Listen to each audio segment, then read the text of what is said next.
I think it's a sense of accomplishment. Ultimately, I think it's a sense of freedom. It's kind of an escape. Mastery, like you just feel. It's just like no other feeling. So incredible. You feel like you're invincible. The adrenaline, Completely focused. it can be scary You kind of just take off. Like to a point where you're on the wall and you're getting, super fatigued and pumped. everything below you on the earth just disappears. And it's just like this whole wave of emotions, at one time. You zone in to exactly what you're doing, But then you get to the top of that pitch. and you're just in the moment.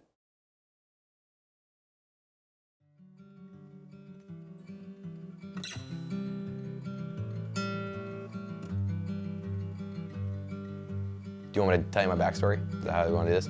What's your first and last name? Like, who are you?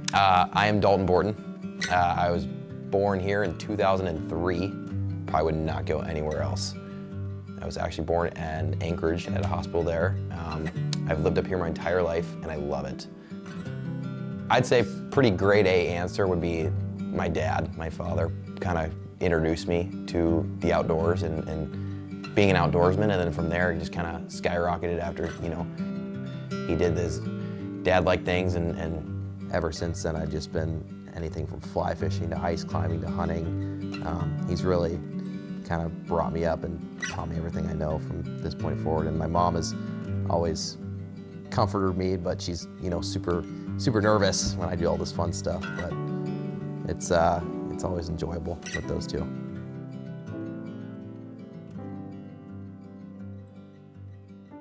How do you want to start out? Yeah, how do you want to start out? So I start with, I'm Gabriel, and I'm an ice climber. What sounds the best in the movies? I'm Gabriel, and I'm an ice climber. Hold on. I'm Gabriel Dobson. I'm an ice climber. I grew up in Florida, Webster, Florida. I was born in Phoenix, Arizona. Grew up on a farm in Webster, Florida, feeding cows. And then we moved up to Alaska, and then I started feeding chickens. In Florida, at least, was primarily running around catching lizards and snakes, reaching into holes, hoping I didn't get bit by snapping turtles or anything like that. Small amount of noodling, never do that. So whenever I moved to Alaska, it's quite a stark contrast, since everything here that's gonna kill you is big. Well, I moved up here when I was about 8, 7, something like that. And we lived in Eagle River. My adventure with climbing really started with Calvin. I got a phone call one night. He said, Gabe, you want to go climbing? And I was like, sure. I ain't got any ice picks, but whatever I need. He said, yeah, I'll provide everything. So I came into Calvin's house, got all the gear, and we went to Waterfalls. My friend Dalton was convinced I wouldn't like Barbara because it was small, but sure enough, enjoyed it. Yeah, as soon as I got on that, I was like, holy crap, this is a whole new world. Something I really hadn't experienced in the past. And Calvin was the reason I started, and I'd say Dalton was the reason I got good, because my buddy Dalton, we've always been somewhat competitive. First starting out on the dive team and even in middle school fishing and stuff, that transferred right over to ice climbing. And I just thought, well, he's been doing it a year, so I gotta get good. How I came to know Calvin was we had this high school class together, which we basically did not try in at all, and we're still able to pull an A. But we found a lot of same similarities, like music, and then he took me on just a basic climb out here in Anchorage. It's just more or less a technical hike called Pioneer Peak, and we kind of clicked from there on, and we ended up, you kind of passed down the skills, and so he took me ice climbing, and then I was also friends with Gabe at the time, so I kind of linked those two together, and then it became a undefeatable trio, I guess. That was really where my, whatever you want to call it, the space race, the ice race, whatever you want to call it, started.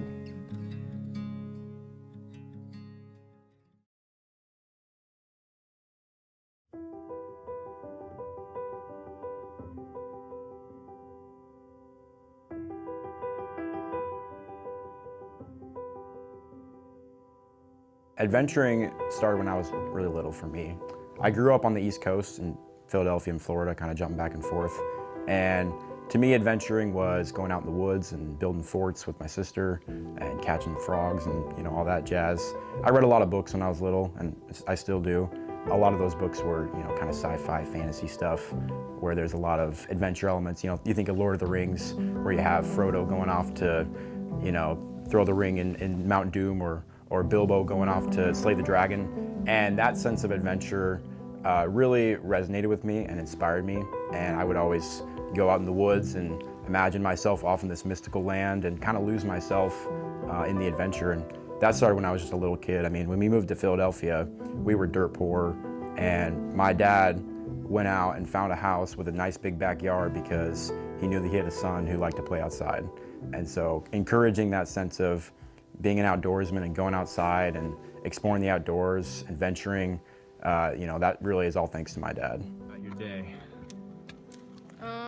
It was kind of crummy. I threw up a lot of times. How many times would you estimate? 10 or 15 maybe. It's like at least 15. Okay. So yeah, well, lots of throwing up, but I just need to drink a lot more and eat more so I can stay healthy and be able to summit. How you feeling now? Feel a lot better. Yeah? Any good parts of the day? Coming down. Yeah? Anything else? That's about it. My first big adventure was Mount Kilimanjaro in Africa, and there's a picture of me at the summit right there with my dad. Come on! Having trouble keeping up? I'm gonna waste you.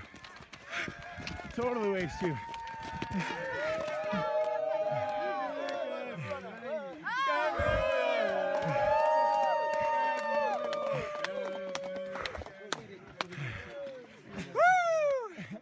There it is, buddy. It was about 8 or 9 in the morning. You could see the whole curvature of the earth. It was pretty impressive and definitely inspired me to want to be a mountaineer. All right, making good progress here on Bold Peak. Got a little rope section here.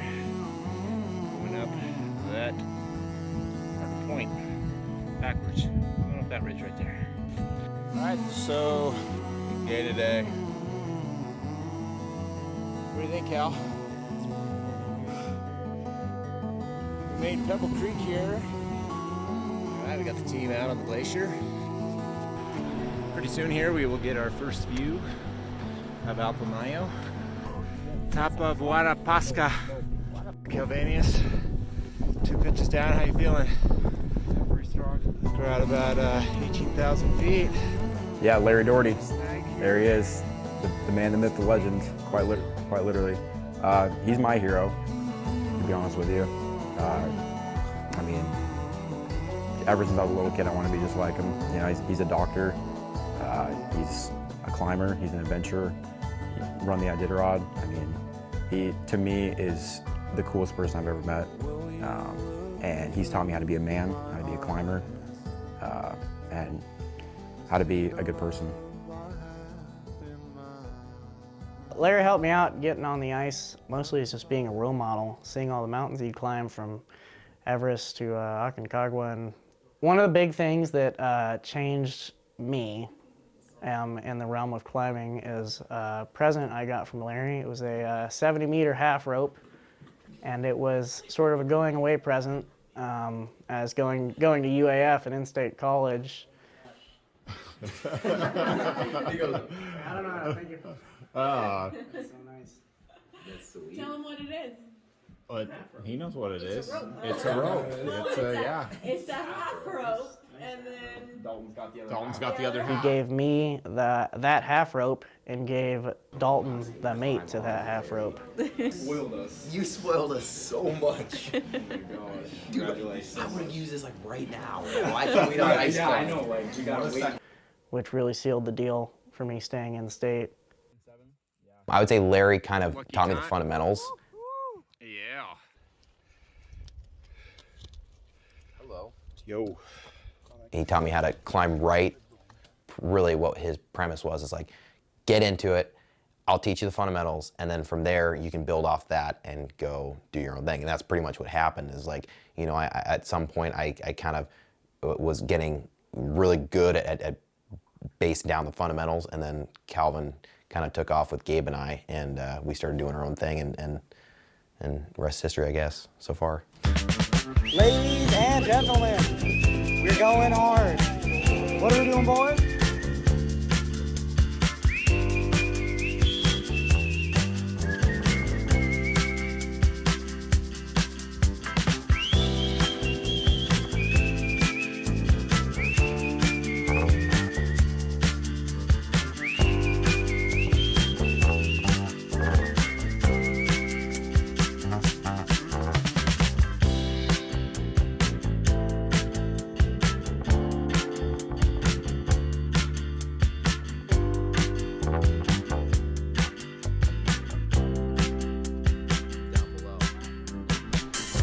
Look at that. What do you guys think of that?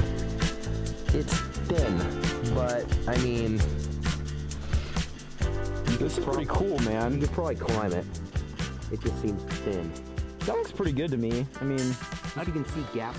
I mean, I guess as we're going to check out, we could wrap down and go to see. the volume of water here is just too high for like this time of year to be freezing, because we haven't had super cold temps. So, you know, we're gonna scope it out and see what we can find.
My day of ice climbing starts with a good night's sleep. Because as you know, in order to perform at your best, you need to sleep somewhere along that line. So typically I get a nice night's sleep and I wake up and I drink, you know, good cup or two of coffee, drink some coffee, and then I eat some eggs. It's always good to have some eggs, but you also gotta know that, you know, there's a chance you might fall and die. So you might as well eat something you love. You know, I eat chocolate cake in the morning so that I climb, just in case I fall and die, because, you know, might as well eat something you love. Well, my typical day typically starts off with knocking on Gabe's door because he won't get out of bed. But other than that, getting the gear ready before the climb is important, especially checking over everything. Lead climber. Okay. You got your helmet. Helmet. You've got all your layers on top. You got your harness. I do. It's in my backpack. Okay. Especially checking over everything. Gabe. No, I'm kidding. But yeah, no, I'm not kidding. He forgets everything all the time. But yeah, getting everything assorted is really important. Harnesses, screws, draws, all that stuff. And then getting to the climb. I'd like to say that we get an alpine start when we go ice climbing, but typically we're pretty lazy because we don't really have to. I mean, you don't really have to wake up at 4 a.m. to go climbing in Alaska, which is nice. You can wake up at 8, 9, you know, get all your stuff together, throw it in a bag, go drive out, you know, to wherever we're climbing. Sometimes we'll have a longer approach, like a few miles on a river or hiking on a trail, or sometimes we'll just drive right up to the climb, like on the highway, which is nice. Max, I'm good. You're good. I'm good. You're good. Okay. 2 Rebel Smoothie surprises and a Gabe normal. Anything else? I think it should be good, right? Thank you. Thanks, brother. We will.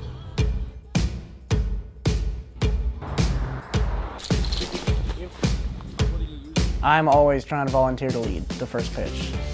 Usually we'll Rochambeau for the lead, or you know, whoever's feeling stronger can take the first lead. You were a frozen icicle, that's why. I asked you if you wanted to climb it and you said no. Okay, let's ask Gabe. I want to be the best, and sometimes the best way to prove yourself is just be the first one on the ice. Open that slider. Open that slider. No, Rochambeau is. Let's see what Gabe says. Because I guarantee Gabe's gonna be on my side. Hey, Gabe! Once we assess who's leading, then that person will lead the climb. The other person will belay. Typically, that's a rock, paper, scissors match. Gabe already decided. That's not how that works. I also drove, and this is my truck, so... Okay, I also am supplying all the gear.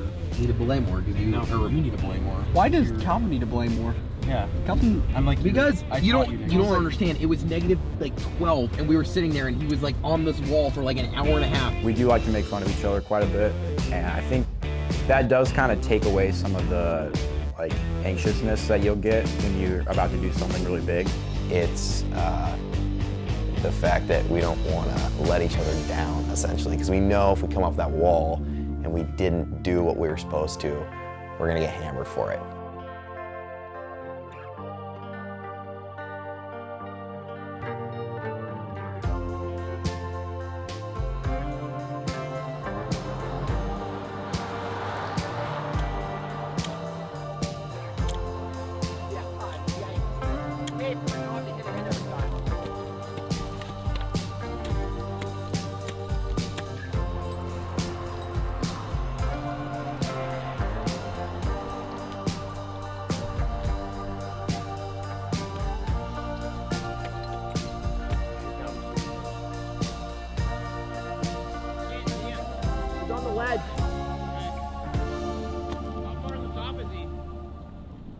I would put a V-thread where he's at right now.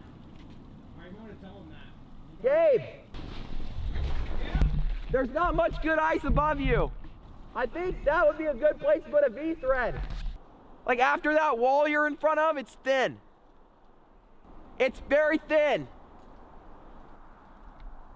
Yeah, I do it there too, Gabe. I know, let me know when you're off the way. Okay. First time I led, let's think. It was about a year ago. And it was, the first time I led was with Calvin on Barber Falls, and he put in the screws and the draws, and I just climbed up and clipped in as I went. That was my first, semi-lead. It was like the third. Mock lead. Mock lead, yeah. Fourth time I'd been ice climbing. I was like, I'm gonna lead Calvin. So we'll do this. Well, then we went to beer climbs, and that's whenever I actually led. And that was a lot of fun. That was whenever I knew I was like, dang, I really want to do this, like a lot. And over the years I've led, over the 6 months I've climbed in my lifetime. I led things here and there. Me and Calvin came out to the highway, led PFM wall, and a few other things. And then we, fast forward, we went to Valdez.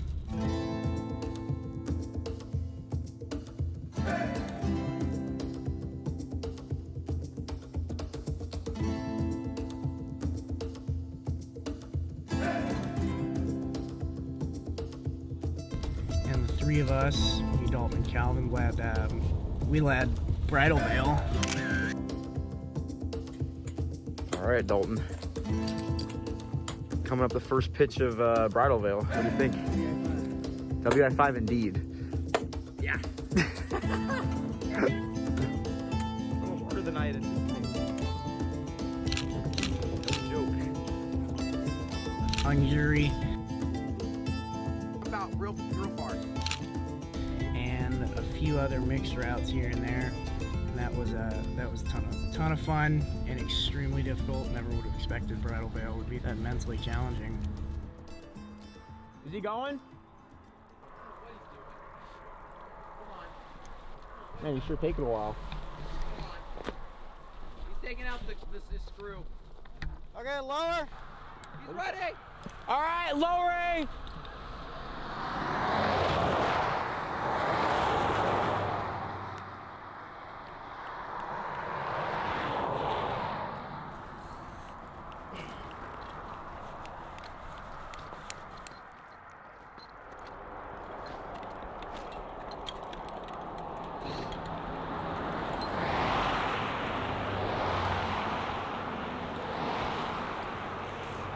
Well, the highway is a lot different than most places, because most places, to get to big ice, you have to hike out 6-10 miles. The highway, however, there's big ice all along the highway, and it's right there on the road. Some people worry about ice falling on the cars, but I don't see that being an issue at all.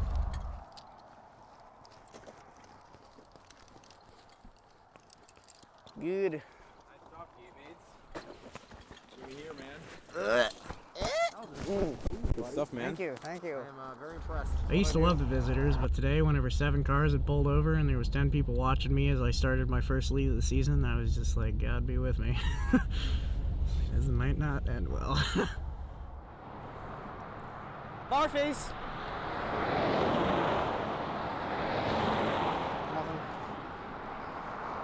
Screaming barfies are rare phenomena that occur only when ice climbing. Basically what happens is, as you're making your way up the ice and you have your hands above your head, all the blood flows out of your extremities, and then when it's really cold, your fingers start to get really, really cold, and then as you shake out, blood rushes back into your hands, and the feeling of the warm blood shooting back into your frozen fingertips is what ice climbers call screaming barfies, because it feels like really bad.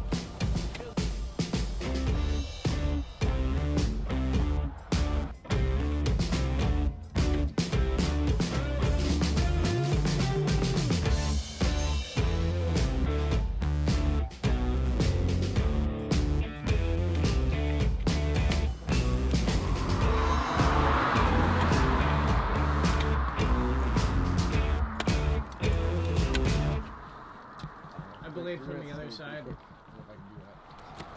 Set! Go!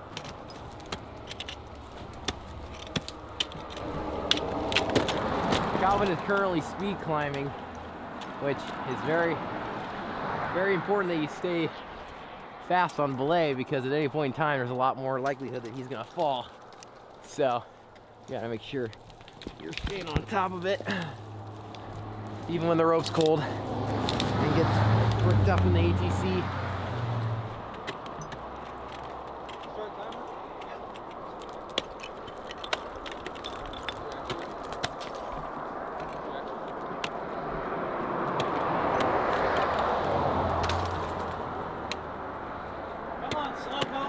Did you see it? At the top he slipped. 240!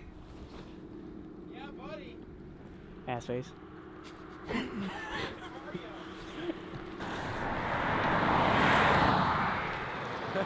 Hey, did the screws go in the ice good this time, or did you have a problem? I can't do it! That's true!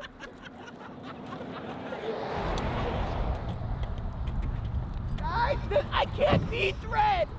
Well, when I first met Dalton, it was freshman year of high school in a biology class. And my first impression of was just kind of this little hyper kid, kind of looked like a bunny rabbit with his buck teeth. So he got made fun of a lot. He was also super short, so we called him Smolton, really bad ADHD. I had kind of known of Gabe, like a little bit. I had heard of him before. And I always thought, it was this weird kid, Gabe, like he's got a big nose, he's a dorky little guy. We're probably never gonna be friends. And Dalton introduced me to him, like, oh, it's Gabe,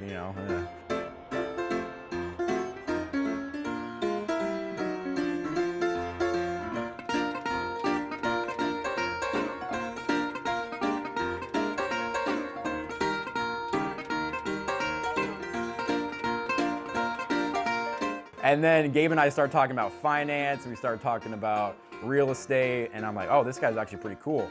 And then, Gabe and I just kind of got this bond, and then we got Dalton over here who's super easy to make fun of. So Gabe and I are just slamming the crap out of Dalton all the time, and Dalton's like, man, why did I introduce these two? Because we were all just making fun of him all the time.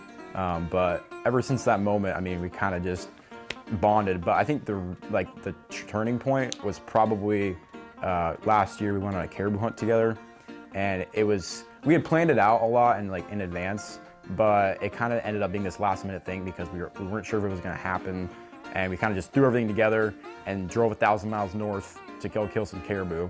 And when you spend 5 days with a couple guys in a van, you tend to bond pretty good. So I would say that's the time when we really just kind of clicked.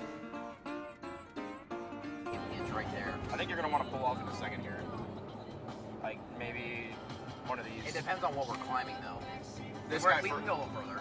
Okay. If we're climbing that, No, that looks pretty thin. The one in the middle. Yeah, the one right there. No, not that one. The one to the left of the dagger. Yeah. Yeah. That looks pretty good. I think trust is essential to climbing, and the reason I say that is because if you can't trust your partner climbing, then you can't climb efficiently. Just simple things like calling out when to climb on and belay on and take off belay. Those calls are super important, and it's really important that you can trust your partner knows what he's doing, along with just, basic understanding of the climb. I mean, everything boils down to efficiency, I feel like, in my eyes, and also keeping each other safe. I guess I should have mentioned that before. That's important. But I think trust is essential in climbing, and that's probably the biggest reason.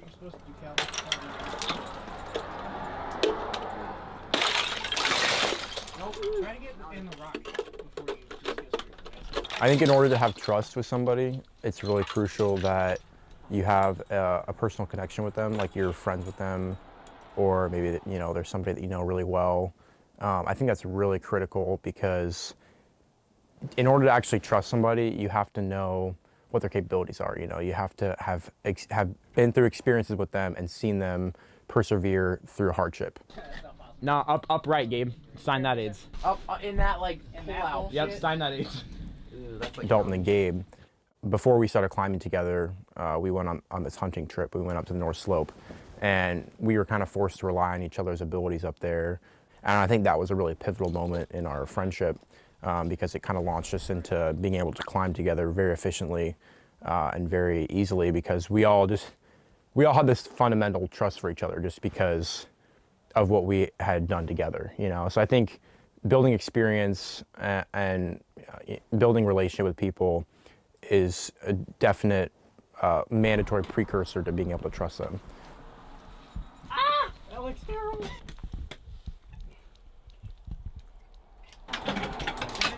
We'll slack. Oh, shit. You gotta get him slack, dude. What are you hanging off the slack? Hanging off the draw? Slack. Yes.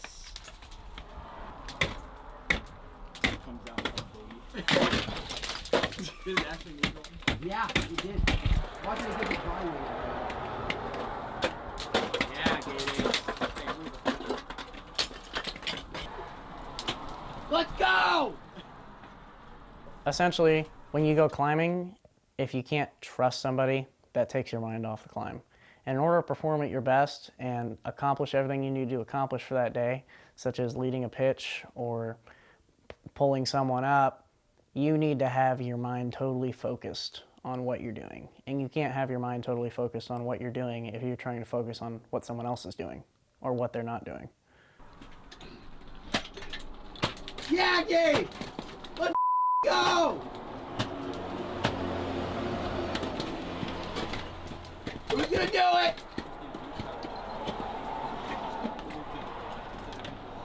You got it, buddy! Yeah, you would have swung out pretty far. You think you're sturdy enough? Don't even place the road. Keep going. What does that even clip to?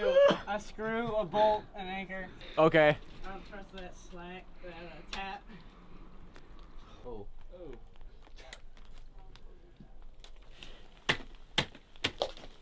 There you go, bud. Get up there. It's far, man. Really? It's a ways. Is there any other pro you can place? Oops. Aren't most fracture lines towards the top on icicles?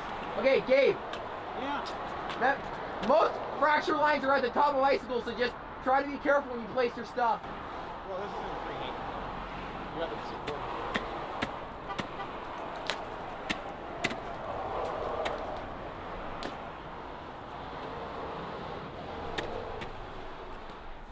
Yeah, Gabe.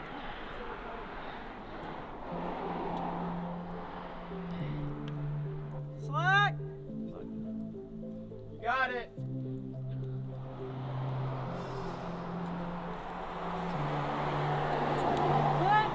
Yeah!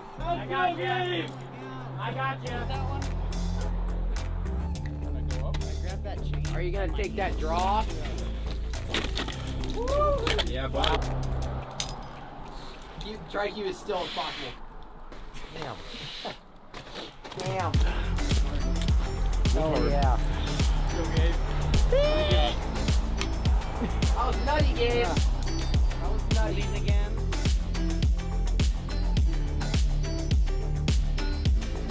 Are you good?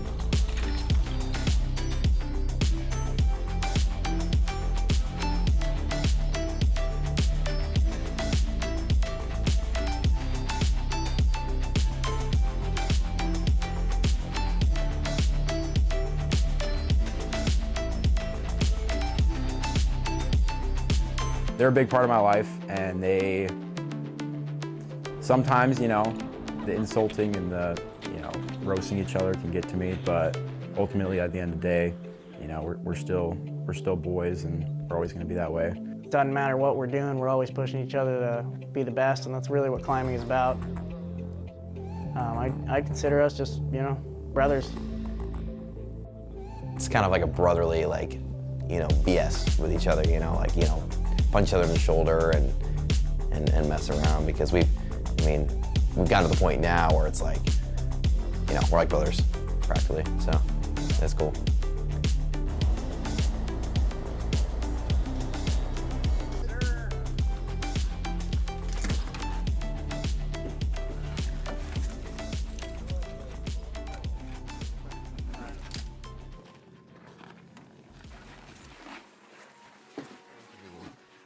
Commitment is super important, because if you don't commit to being somewhere, then the trust factor comes into play, and it's hard to trust your partner if he can't even commit to something like baldy runs.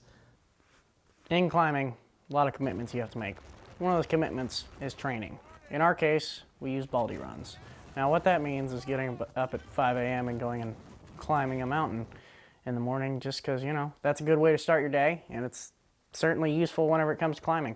I would say I'm guilty of this, but Gabe has a lot of history for being late to baldy runs. But yes, I would say commitment is extremely important. Some of us don't do anything but show up late to school, finish school, maybe go drive our sister to practice, and then go home and do nothing all day. That's some of us.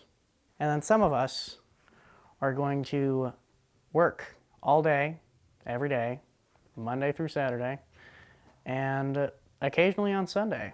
That's me. I don't typically show up to baldy, at least not in the morning. I did it after school, because it still mattered to me. Because what matters to me in climbing is not necessarily being the guy that everybody sees every single time doing the mountain, but I do want to be the best, no matter what I'm doing. I'm a very big commitment person. I think commitment's really important, and I really value commitment, because when you commit to something, you're basically giving your word saying that you are on board with this. You're committed. You want to do it.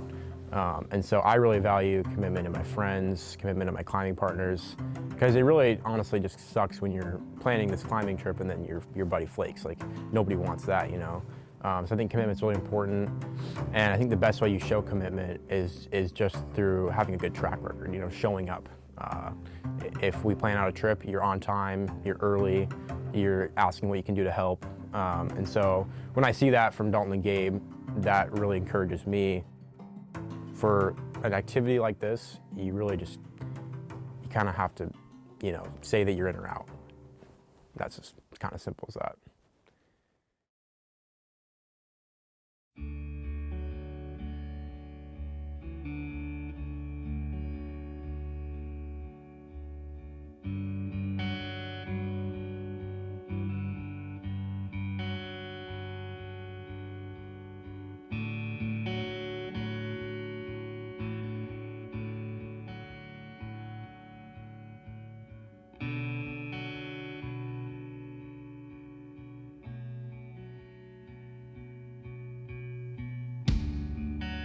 Ice climbing has definitely made me a lot tougher. I think back to when I was, you know, probably 13 or 14, just this little wimpy kid who, you know, couldn't do much. And I look at myself now and I see a lot of growth. And you know, a lot of that is the reason why I like taking out people who are newbies or, you know, people who aren't experienced. It's kind of a generational thing where it passes from generation to generation. You know, this we have this wealth of knowledge that continues on, and it's really important and appealing to me to, you know, pass on what I know, because I see it as kind of like a waterfall effect. You know, like I share what I know, and then, you know, the people I share with will share what they know, and I think it's a pretty cool thing to do.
So bad. Get up to where Bodie's at, you can get a good rest.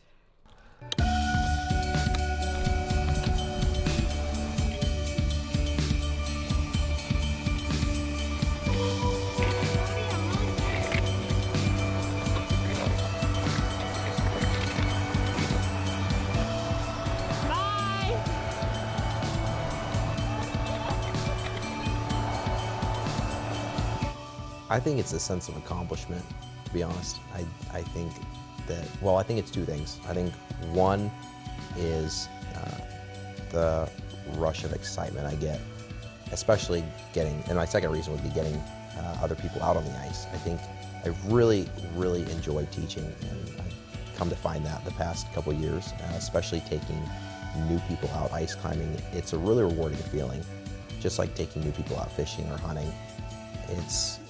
It's showing, you know, somebody a new recreational sport or a new topic in their life, and it just gives them, I've seen ice climbing give people doors and opportunities towards progressing to mountaineering and stuff, and that just makes me thrilled. It really, I don't know, brings me joy, I guess. Seeing that passion in somebody else and like passing the torch along is a really cool feeling, because it really reminds you of what you used to be like, you know. So in a lot of ways, I saw myself in them as I watched them progress and get a lot better, and I was quite inspired by both of them in a lot of ways, because they both exemplified a lot of traits that, you know, I see in my dad and I see in other people who I look up to, and they definitely keep me motivated and keep me getting after it.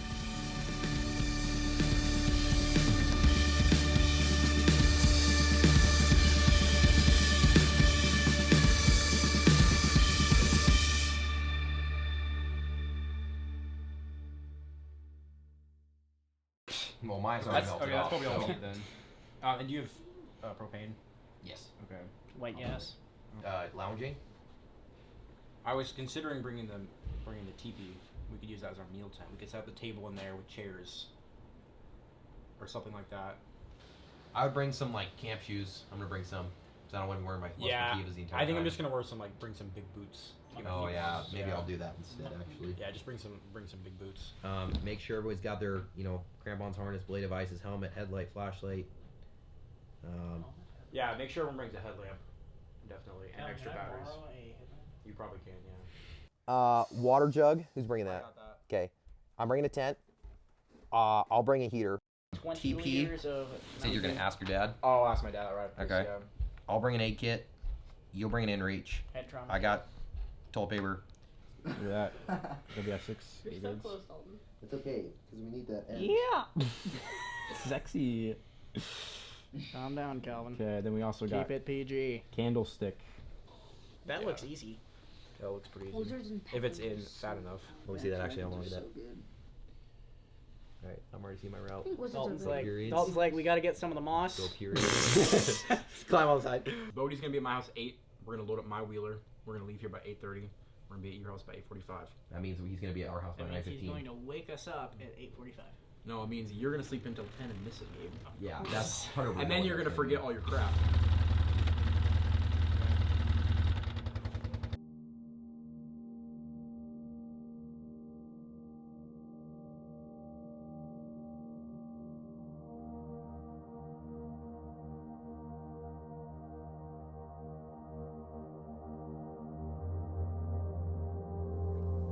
Kinnick Glacier, I hate that friggin' glacier every time you bring that up.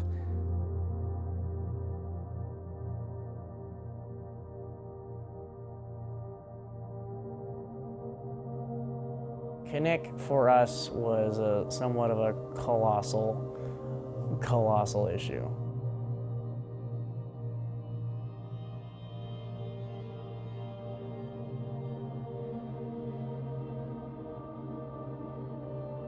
It just forced us to really, have to think outside the box for a lot of things.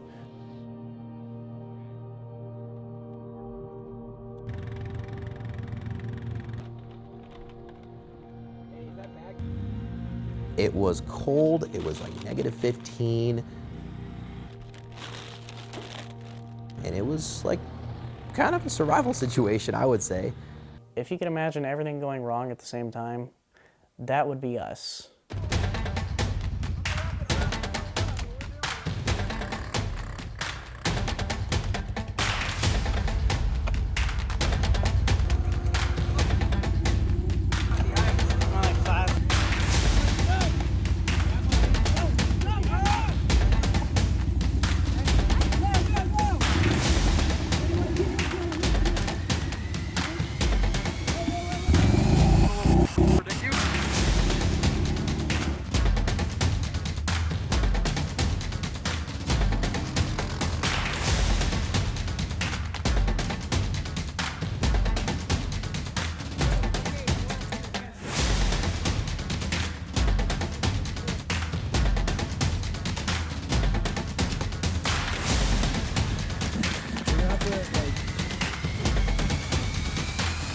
Bang that out as much as you can,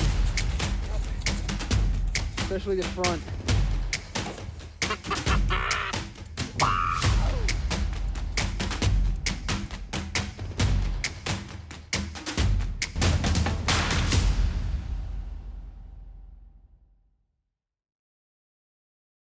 First day was mostly a ton of fun, as the first day of any adventure is. We didn't really know what was ahead of us.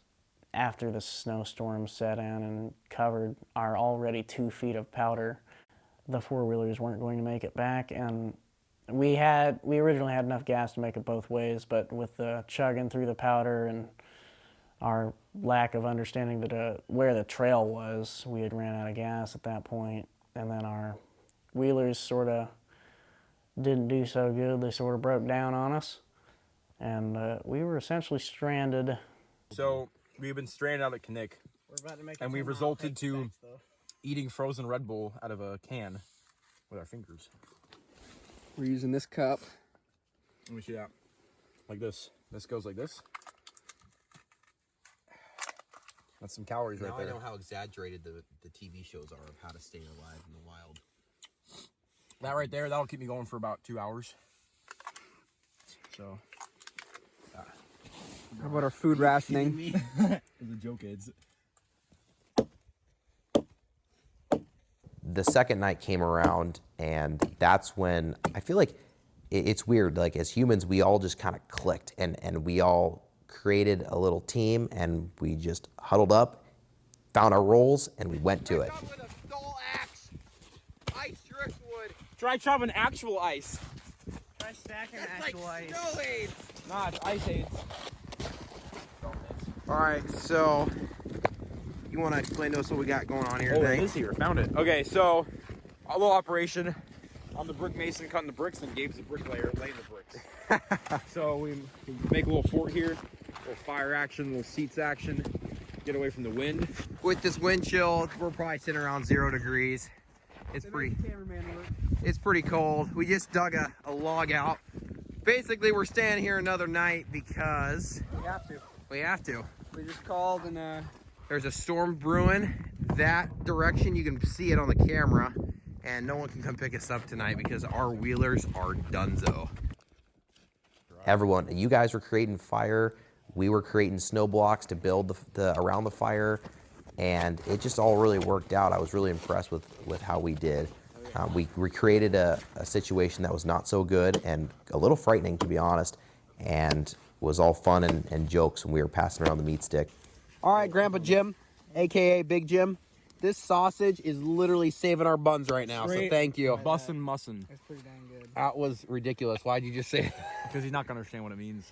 The whole point of that trip was to go out and ice climb, but we had to deal with all these setbacks and all these different things that went wrong. But in hindsight, it was a lot of fun, and it really tested a lot of our thinking on our feet abilities, our problem-solving skills, which is just as important, if not more important, than our climbing skills. So I think Connect was actually a crucial, even training, if you can call it, I think. All right, so in order to haul wood back, we took one of our duffels and emptied it out. And here we got a climbing sling and a beaner. Just lock it on there, lock it on here, and then throw it around you. Now you have a perfect sled. Looks pretty good. What time is it? It's 12:52. Really? Wow, it's almost 1. Well, we've been here for like 3 days. No water, no food.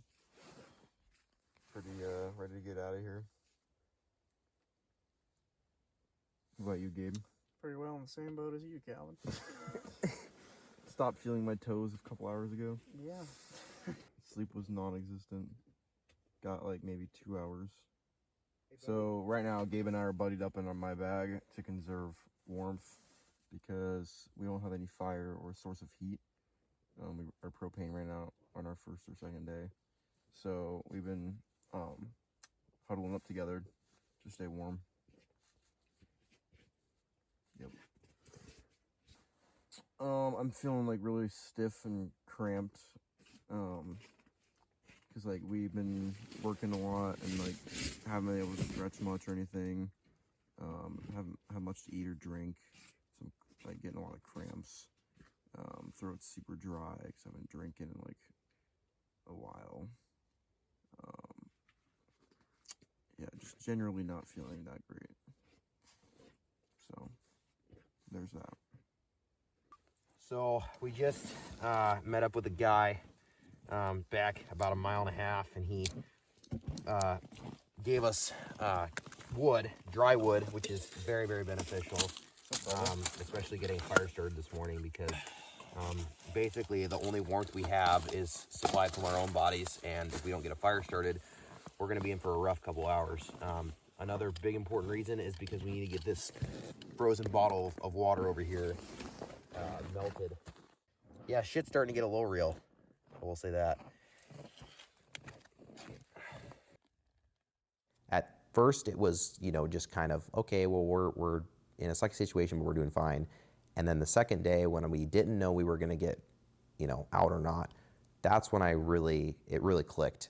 And I was like, okay, well, now we're starting to get into a survival situation here, and we need to create some heat.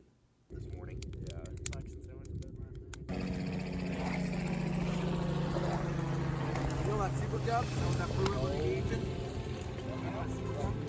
Yeah.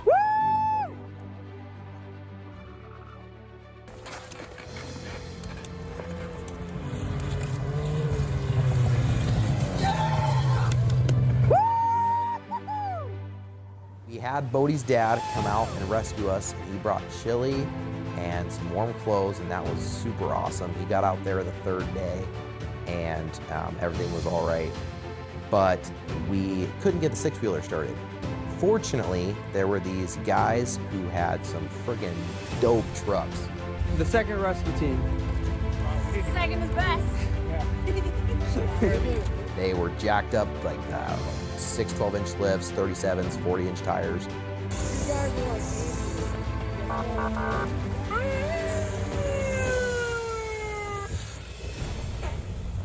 And they came and towed the six-wheeler out, and we had this whole squad moving down Connect Trail towards the parking lot. They saved our buns. They had cold refreshments, Chex Mix, and Gabe took a couple fireball shots, so he was all good to go to drive four-wheelers.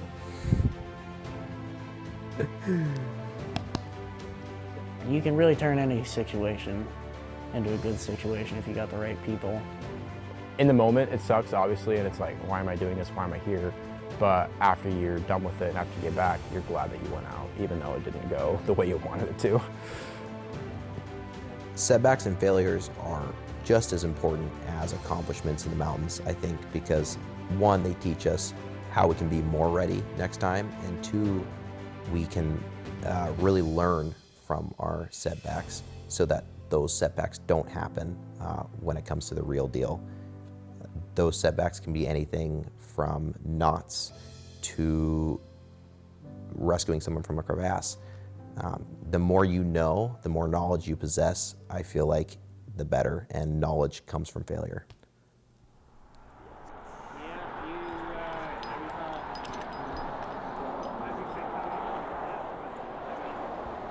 Discipline in climbing involves forcing a mindset into your head to make the right decision when you get in a tight spot. Because when you're in that tight spot, you can't always think clearly. Everybody has trouble. But it's the discipline that shows through when all your training takes over and your brain doesn't have to.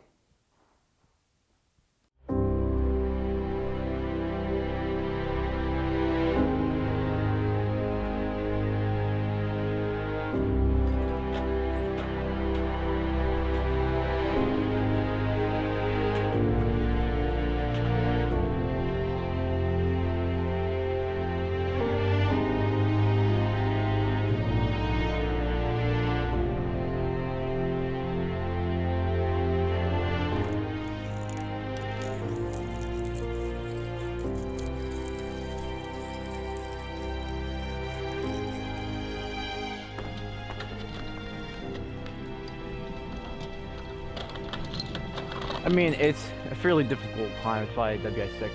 You get up in this little nook and everything's just kind of overhung above you, and you swing anywhere and you just got ice collapsing on you because it's all just shattering and breaking. So I thought it was not safe to climb, so I decided to come down. Well, I'm thinking I'm gonna lead this one because there's bolts, which is gonna offer better protection, and then potentially set up a top rope on this for you guys to climb. Or if you guys want to climb this, or we could go do something else. Either way.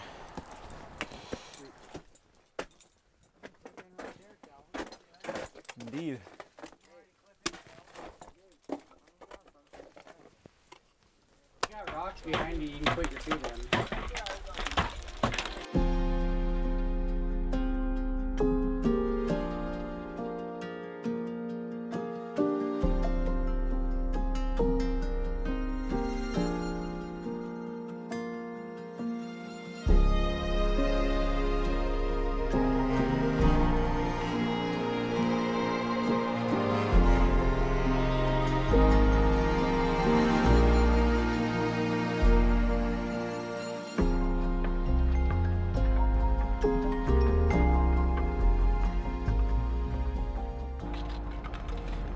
Dude, so this guy Chris Lindsay, he's the admin of the ice climbing forum on Facebook, and as I was climbing, apparently he just came by, took a picture of me, and then uploaded it to Alaska Ice Climbing for this route that I was climbing called Widowmaker.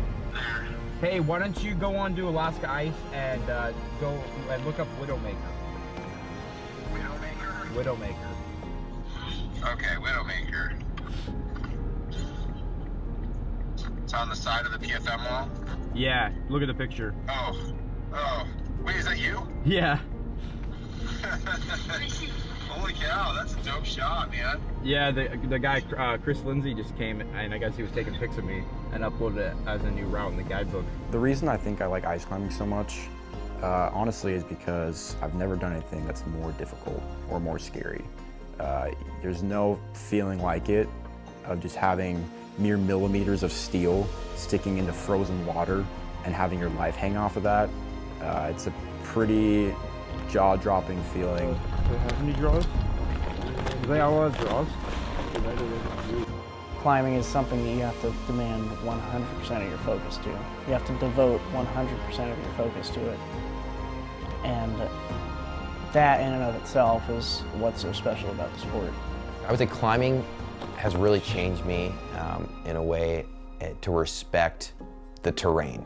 I've come to have more of a, I guess, a connection with these mountains and these ranges, and the fact that they're unforgiving. And what's shown me the most is just having respect, especially up here, for climbing.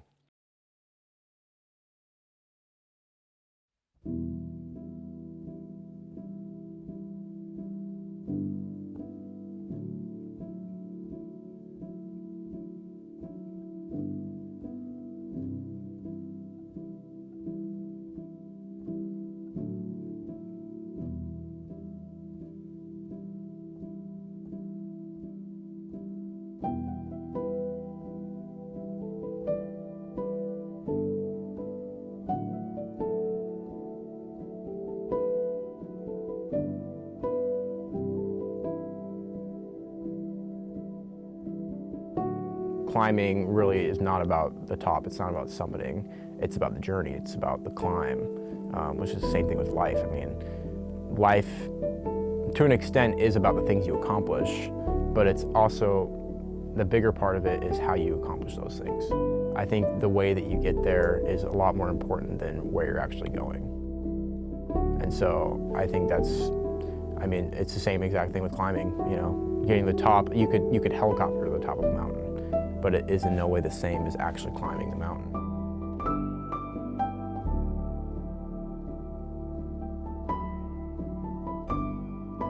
What climbing has taught me is that you can be in a tight spot and things can hurt. Physically, mentally, it's gonna hurt a lot. But whenever you look back on it a couple days later, it's not gonna hurt anymore. You're just gonna be proud that you did it. In life, there's always going to be challenges, just like in climbing. In climbing, there's the very hardest part we call the crux. Whether that's ice, rock, mountain, doesn't matter. There's always a crux of a pitch of a climb. That's the hardest part. It's really the same thing in life. I mean, there's 1,000 cruxes you'll go through in your entire life, but it's how you deal and how you overcome those challenges that make you who you are. As I said before, it's 100% of your mind paired up with 100% of your body. And that is a lot like life right there. Anybody can think about an ice climb that they're going to do, and they can think about how awesome it's going to be and all this stuff, but if you don't get out there and do it, then you're just sitting there thinking.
It is 100% worth it to get on top of your goals and to push through it.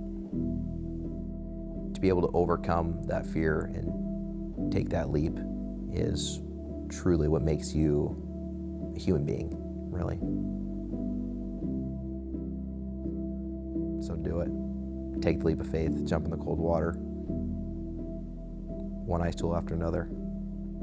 If you commit to something and if you put time towards something, you can really do anything, you know, no matter what it is. Like if there's always something in your life you've wanted to do that you've always been too afraid to do it, just go out and do it. What do you have to lose? You only have one life. I mean, what's there to lose? Go do it. Go after it, get after it.